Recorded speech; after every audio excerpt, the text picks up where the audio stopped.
কবি, এখন সূর্য ওঠে, দিন রাত্রি হয়। এখানে রাতের আকাশে তারাদের মেলা বসে, আবার রাতের আকাশে তারা হারিয়ে যায়।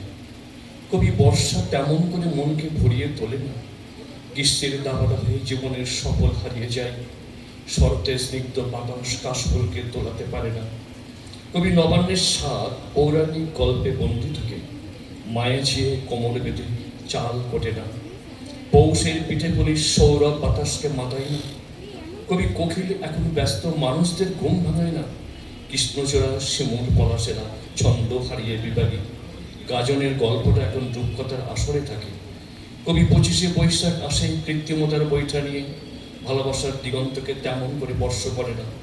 নবীনদের বছর ঘরে দৈনিক উকি মারে। কবি, আজকের সভ্যতা তাকে দূরদর্শন আর সেলফোনে কাঞ্চনের নেশায় নিজেদের অবস্থানটা ভুলে যায়। চাঁদ ধরতে গিয়ে জননী জন্মভূমি হারিয়ে ফেলে।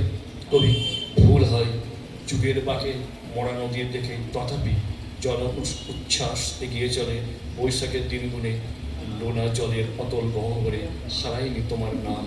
তাই তো তুমি বিশ্বকবি রবীন্দ্রনাথ, যুগে যুগে তোমারই চরণে করি গো প্রণাম। নমস্কার।